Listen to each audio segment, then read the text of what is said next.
ამჯერად უკვე პირდაპირ ეთერში მეგობრებო დაგიბრუნდით სტუმრებთან ერთად და დავბრუნდით იმისთვის, რომ ვისაუბროთ რუსთავის თეატრში არსებული საპრემიერო სამზადისის შესახებ. მთელი 4 სპექტაკლის შესახებ უნდა მივაწოდოთ ინფორმაცია ჩვენს მსმენელს, ამასთან უნდა გავათამაშოთ ერთ-ერთ სპექტაკლზე დასასწრები ბილეთებიც და ამ ყველაფერში რა თქმა უნდა დაგვეხმარებიან ჩვენი გადაცემის სტუმრები, რომლებიც გახლავთ სოსო, ნემსაძე, გიგა, ლორთქიფანიძის სახელობის რუსთავის პროფესიული დრამატული თეატრის სამხატვრო ხელმძღვანელი და სპარტაკ კიკნაძემ მსახიობი. მოგესალმებით, ძალიან დიდი მადლობა თქვენ ჩვენს გადაცემაში მონაწილეობისთვის და სულ მოუთქმელად ველით ასეთ ინფორმაციას, რომელიც რუსთავის თეატრთან არის დაკავშირებული და ბატონო სოსო გისმენთ ყურადღებით, ერთ-ერთი სპექტაკლის პრემიერა უკვე შედგა კიდე 4 თებერვალს და ჩვენებები შესაბამისად გრძელდება ამ დღეების მანძილზე. კი ბატონო, მოგესალმებით, მივესალმებით თქვენს რადიო მსმენელებს.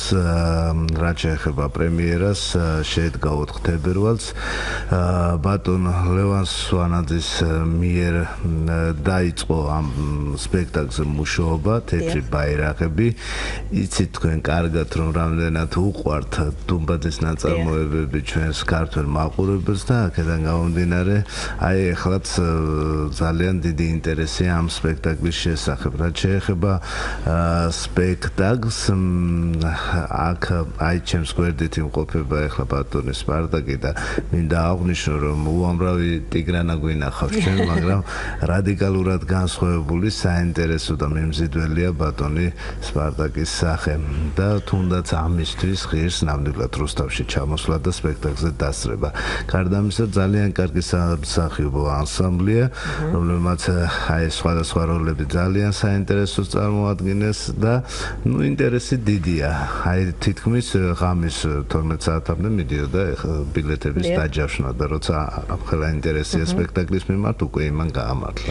ბატონო სოსო, ეს სპექტაკლი არაერთხელ დადგმულა სხვადასხვა თეატრის სცენაზე, თქვენ აღნიშნეთ კიდევაც, რომ ინტერესი დუმბაძის ნაწარმოებების და მის შემდეგ უკვე სპექტაკლებად ქცეული ამ ნაწარმოებებისადმი არის ძალიან დიდი.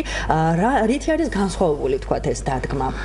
საკმაოდ მაღალ დონეზე აქვს პირობითობა, ანუ ვიცი ჩვენ ყოფითი რეალისტური გარემოა, მაგრამ აქცენტები აქ კიდე იმ დეტალებზეა გადატანილი, რომელიც სხვა დადგმებში აღმოჩნდა სპექტაკლის მიღმა და აქ უფრო აქცენტირებული არის იმ დეტალებზე ყურადღება. და ვფიქრობ, კიდე უფრო შეიძლება მისი მოდერნიზება თეთრი ბაირაღების და ალბათ ამას დროის განმავლობაში მოახერხებს ქართული თეატრი. კი ბატონო, გადავინაცვლოთ საუბრობთ ბატონ სპარტაკთან, რომელიც თუ კი რუსთავის თეატრი აღნიშნავს 50 წლის იუბილეს, ხომ? საიუბილეო წელია ბატონი სპარტაკისტვისაც, 70 წლის გახდა იგი, რასაც ჩვენ მოგილოცავთ ჯანმრთელობას, რეგრძელობას და ბევრ საინტერესო როლს გისურვებდა.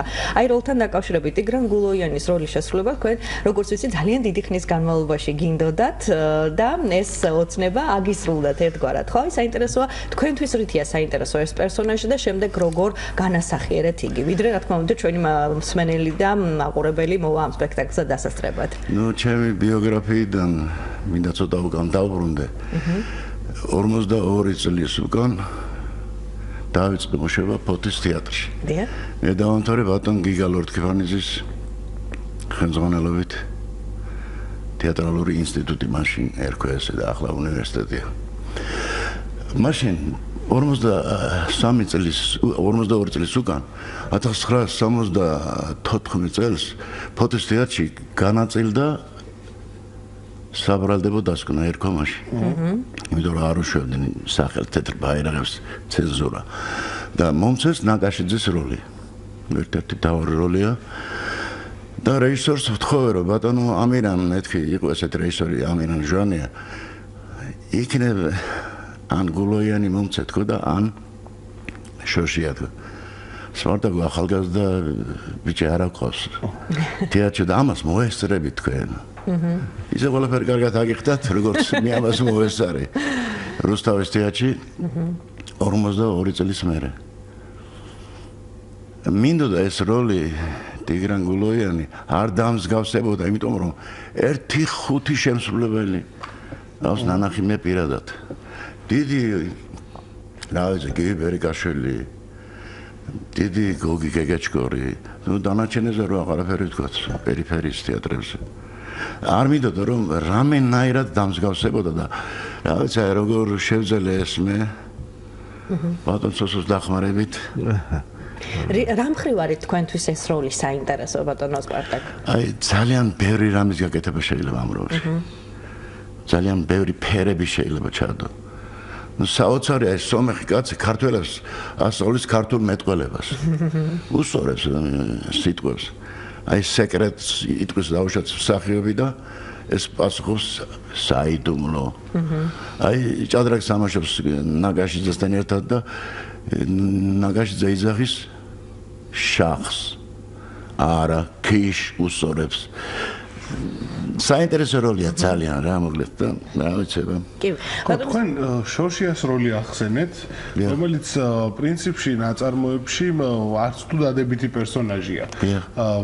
და ახალგაზრდას გაგიჩნდა სურვილი ამ როლის შესრულების. აი ამ პერსონაჟისადმი რატომ გქონდათ ინტერესი? აქაც შეიძლება რაღაც ძალიან საინტერესო როლია, ძალიან. მღერის თან მე ცოტა სიმღერა და მინდა და რა ვიცი საინტერესო როლია ძალიან შორშია. თუმცა საბოლოოდ ტიგრანგულოიან ნამდე მიგიყვანათ ხო თქვენმა კარიერამ, თქვენმა შემოქმედებამ და საბოლოოდ თან ერთი მომსგავსებენ ამ სომეხს არ ვიცი. ერთი წლის უკან ჩვენ თეატრში დაიდგა ერთ-ერთმა მსახიობმა ძალიან კარგი ბიჭია ლაშა განკავა ხეჩოს სიზმარი დადგა. ნუ გაბრიაძის სცენარის მიხედვით გააკეთა თვითონ ამის. ნეიქა სომეხი ვიტამაშე ზიპოდა. რაღაც მომყობა სომხები და არავინ არ ყავს ახლო-ახლო. საინტერესო ხალხი მე მას შეურაცხყოფს მის და არ ვამბობ პირიქით. ძალიან საინტერესო ადამიანები არიან. ბატონო სპარტაკ, ერთია, როდესაც თქვათ წერალი თავის ნაწარმოებით რაღაცის თქმას ცდილობს მკითხველისთვის, მეორე, როდესაც რეჟისორი ცდილობს მაყურებლისთვის რაღაცა გზავნილები მიიტანოს მათ გულებამდე და სულებამდე, მაგრამ მესამეა კიდევ, როდესაც მსახიობიდებს რაღაცას, ხო, ამ როლში. თქვენი მთავარი სათქმელი, თქვენი როლის მეშვეობით რა არის მაყურებლის მიმართ? რა ვიცი, როგორ გითხრათ რა, რამენაირად მინდოდა რომ ამოწურულიყო ის სათქმელი, რაც თვითონ ტიგრანგულოიანს აქვს. ეს რამდენად შევძელი მე ახლა არ შემიძლია მე ამაზე ლაპარაკი ეს მაყურებელმა უნდა შეაფასოს. ერთადერთი შევძელი რაც მინდოდა რომ არ დამსგავსებოდა არც ერთი იმ დიდ კორიფეებს. და ეს უკვე საინტერესოა. რა ვიცი ხო, აი როგორც ბატონი სოსო ამბობს. კი, ნამდვილად მე დავამატებდი ახლა მორიდებულია ბატონი სპარტაკი და აი ბოლო დეტალი როცა უკვე ნახავს რომ თავი მოიკლა ისიდორე პერსონაჟი, აი როცა ეს ინფორმაცია შემოაქვს, აი აბსოლუტურად გასუსულია დარბაზი, იმიტომ მან ეს პულსაცია დარბაზის დაიჭირა და იგზნო ასე ვთქვათ და იმ ბოლო ფრაზამდე ელოდება მაყურებელი რომ მე რა სიტყვის რა და სასამართლო არ იქნება მე პირადად მაგალითად ესეთი ჟრუანტელის მონგრელი არის ეს ფრაზა ჩემთვის და საკმაოდ ამ ნაწარმოებშიც აი ეს შემოქმედებითმა ჯგუფმა მოახერხა ის რომ თითოეულ პერსონაჟს განეცა და კათარსისი და ეს არის ყველაზე მთავარი შეიძლება შეცდომა შეიძლება არა აუცილებლად ყველა ადამიანი დაუშვებს უბრალოდ მთავარია ის როგორ ახერხებს შემდეგ მის გამოსწორებას და ეს არის ნაწარმოების მთავარი აზრი ჩემი მეტი მაქვს რომ ჩვენს მსმენელებს და ჩვენ მოგვეცემა ამ სპექტაკლზე დასწრების საშუალება და ჩვენი საკუთარი აზრის რა თქმა უნდა ქონის საშუალებაც. მოდით ვისაუბროთ იმ კიდევ ორ სპექტაკლზე ერთი შემოვიდა ხოთ ბოლოსთვის იდგმება პოლიტიკური ზღაპარი დრაკონი და ასევე დაგეგმილი არის თამაზ ჭილაძის პიესის მიხედვით სპექტაკლის დადგმა ელისაბედ. აი ცალ-ცალკე ვისაუბროთ ამ სპექტაკლებზე თუ რას იხილავს მაყურებელი, რა ელით მათ და რით იქნება საინტერესო. ნუ პირველ რიგში თუ როდესაც ვამბობ თამაზ ჭილაძეს უკვე ნიშნავს რომ საინტერესოა. დავიწყოთ ჯერ დრაკონით. მოდი ჯერ დავიწყოთ შეშლილის წერილებით, იმიტომ რომ პირველად პრემიერა შეშლილის წერილებზე უნდა იყოს. ეს მინდოდა რომ ბოლოსთვის მომეტოვებინა, რადგან თქვენ ხართ რეჟისორი. კი ბატონო, მაშინ მოვიდოდ ბოლოსთვის, რაც შეეხება დრაკონს პოლიტიკური იგავი, ასე ვთქვათ, შვარცის არაჩვეულებრივი პიესა არის და ფიქრობ, რომ ჩვენი ახალგაზრდობა, აი, სულ ვაკეთებთ აქცენტს, რომ საბავშვო წარმოდგენები გვინდა და ბავშვებს უნდა მივაჩვიოთ თეატრში სიარულს იმდენად განათლებული და განვითარებული თაობა მოდის რომ ის უკვე აქცენტებს შეიძლება ძველი თაობა ისე ვერ აკეთებდეს როგორც ახალი თაობა ამიტომ განვითარდა ტექნოლოგიები განვითარდა სამყარო და აქედან გამომდინარე ჩვენც არ უნდა შევთავაზოთ ბანალური ესეთი ზღაპარი რომელიც მხოლოდ და მხოლოდ რაღაცა ვიზუალური მხარე ექნება არამედ ღრმა შინაარსობრივი დატვირთვის ზღაპრები უნდა შევთავაზოთ პატარებს და აქედან გამომდინარე გიორგი კანთარია იწყებს მუშაობას დრაკონზე რაც შეეხება ელისაბედი ეს არის ყოფითი დრამა რომელსაც აკეთებს გურამ ბრეგაძე და აქაც იდეა ის არის რომ ჩვენი ესეთი მსუბუქი სოციალური თემატიკის მიხედვით გაკეთებული სერიალები თუ დრამები ძალიან დიდ ყურადღებას იჩენს მაყურებლის მიმართ და აქედან გამომდინარე ჩვენც არ გვინდა რომ მოვდუნდეთ და მოვადუნოთ ჩვენი მაყურებელი და მუდმივად სხვადასხვა რეპერტუარი შევთავაზოთ მაც და ბოლოს ვარ შეშლილზე ხო? ხო, აუცილებლად ეს კლასიკოსი ნაწარმოები ყოველთვის რაღაც ხიბლს იძენს მაშინ როცა თეატრი მიდის საგასტროლოდ ყველა იცის რომ კლასიკურ ნაწარმოებზე უფრო დიდი ინფორმაცია არის და ჟიურის იქნება თუ თეატრცოდნეების კრიტიკოსების გახსნილობა უფრო დიდია აქედან გამომდინარე ისედაც რეპერტუარში აუცილებელია რომ კლასიკოსები იყვნენ კლასიკოსების ნაწარმოები და ჩვენ გადავწყვეტეთ რომ შეშლილის დადგმა განვახორციელებინა აქ არის ძალიან ბევრი ახალგაზრდა ჩვენ გვიჭირს თეატრში გვაქვს პრობლემები ამ ხრივ რომ 20 წლიდან 30 წლამდე დეფიციტს განვისდით ახალგაზრდა მსახიობების ეს იქნება ერთგვარი ასე ვთქვათ კასტინგი ამ მსახიობებისთვის ძალიან ბევრი იქნება მოწვეული ახალგაზრდა მსახიობები და იქედან ერთი ან ორიც რო შევარჩიოთ იქნება ძალიან კარგი უბრალოდ აი დაკვირვების ქვეშ ვართ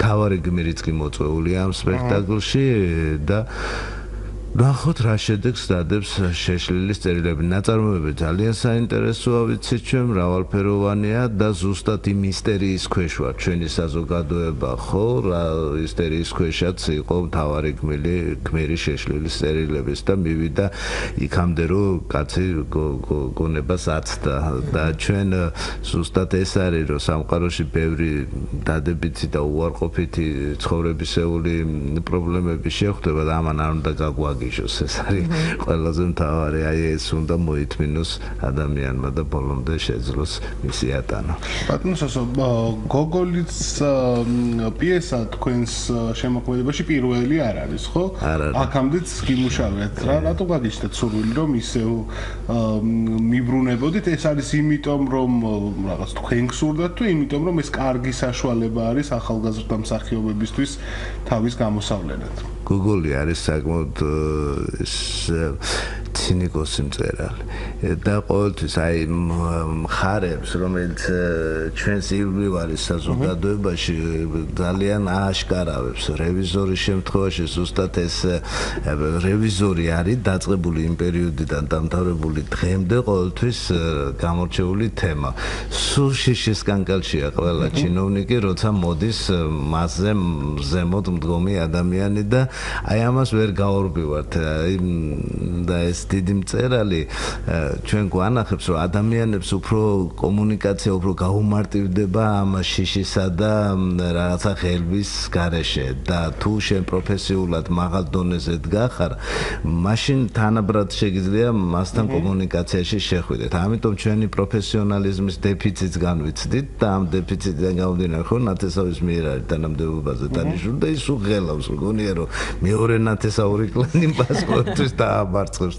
ამიტომ ესეთი სატირული პერსონაჟები ყავს ყოველთვის გოგოს და ამიტომ მსახიობისთვისაც სახიერია ამ პერსონაჟების გაკეთება დიდი სიამოვნებით კიდე ალბათ დაუბრუნდებოდი რევიზორს, მაგრამ ამჯერად შეშლილის წერილებმა გამიტაცა. როდის იგეგმება ბატონო სოსო აი ამ სპექტაკლების პრემიერები, რომლებსაც ვისაუბროთ აი ბოლო 3-ის?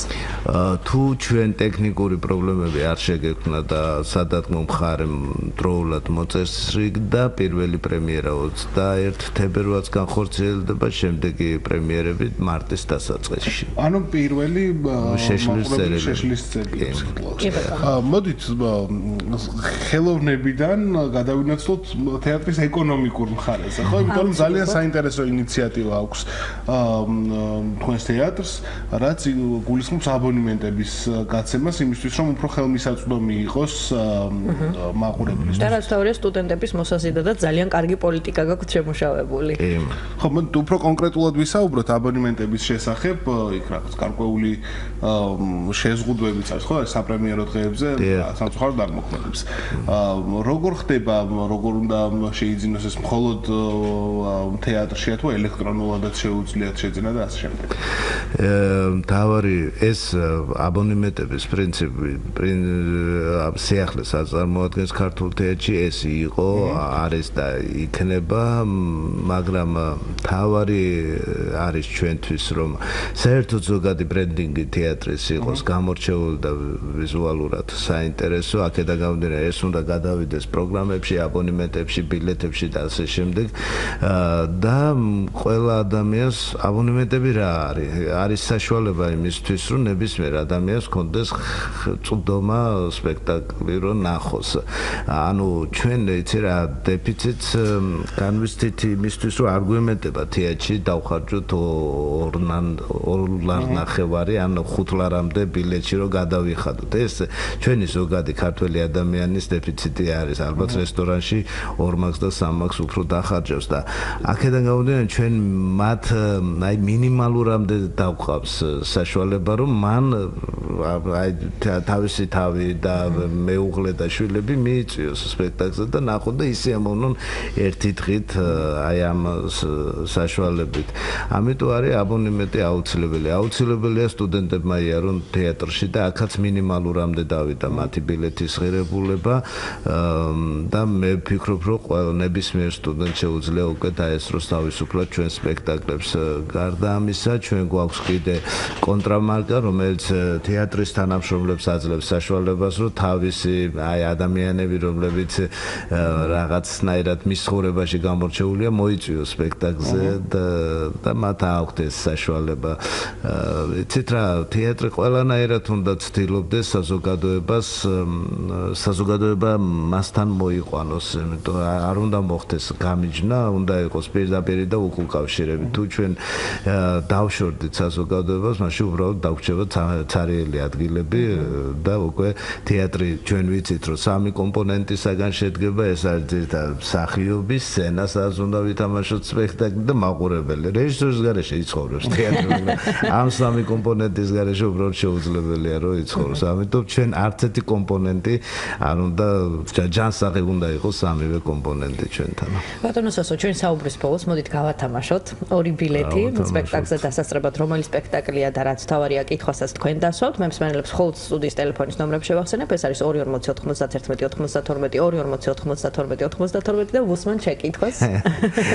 არის ნერვიულობს მაყურებელმა, იმიტომ ჩვენ ნებისმიერ შემთხვევაში დავასწრებთ მაინც სპექტაკლს თუ თბილისიდან ჩამოვლენ, მაგრამ დავსვათ კითხვა, რომელ წელს დაარსდა რუსთავის დრამატული თეატრი.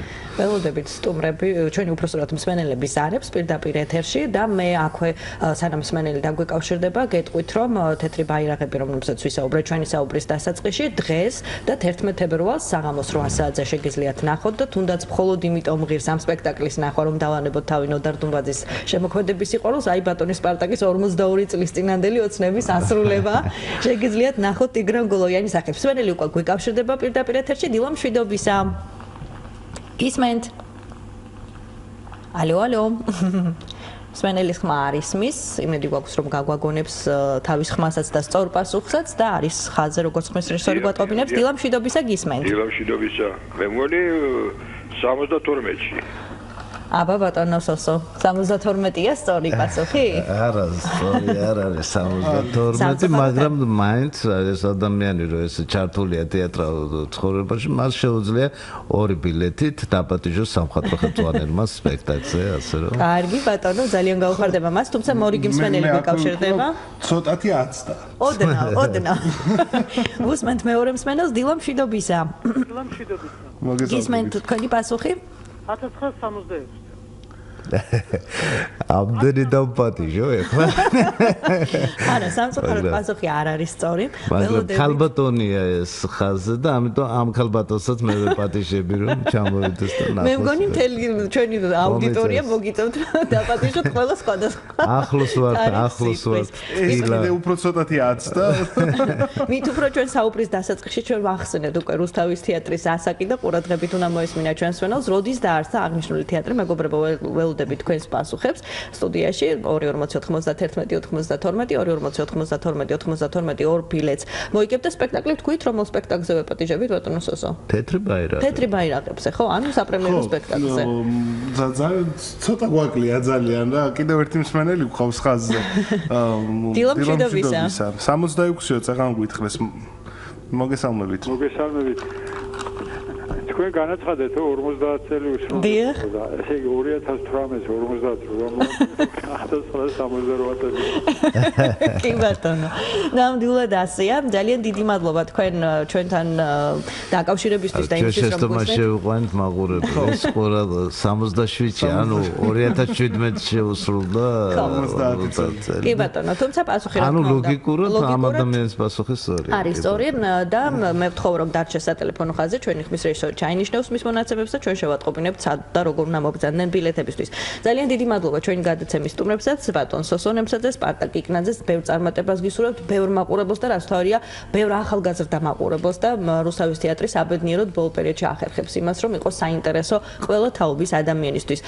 მომავალ პრემიერებთან დაკავშირებით ჩვენ კიდევ შეგაწუხებთ ეთერში მობრძანებისთვის სასაუბროთ და იმედი მაქვს რომ ყოველთვის მოხვალთ ჩვენთან. მე ბოლოს მინდა ყოველთვის გრჩება ჩვენ ყურადღების მიღმა მსახიობები და იმდენად კარგად იმუშავეს აი ამ სპექტაკლზე ჩვენმა მსახიობებმა მოთმენით და აი ესეთი გამრჯეთ რომ ისინი მართლაც არიან ამ შემთხვევაში უკვე მადლობის ღირსი და ბრავო თქვენ რუსთაველო მსახიობებო რომლებიც იყავით დაკავებული თეთრ ბაირაღებში. მადლობა ლევან სვანაძეს სპექტაკლის რეჟისორს კიდევ რომელმაც საკმაოდ დიდი პერიოდი იმუშავა ამ სპექტაკლზე. მადლობა თქვენ. მადლობა თქვენ და ჩვენ გადავინოცებთ სულ ცოტა ხანში სასაუბროთ მორიგ თემაზე და იმისთვის რომ გადავინოცოთ მორიგ თემაზე სასაუბროთ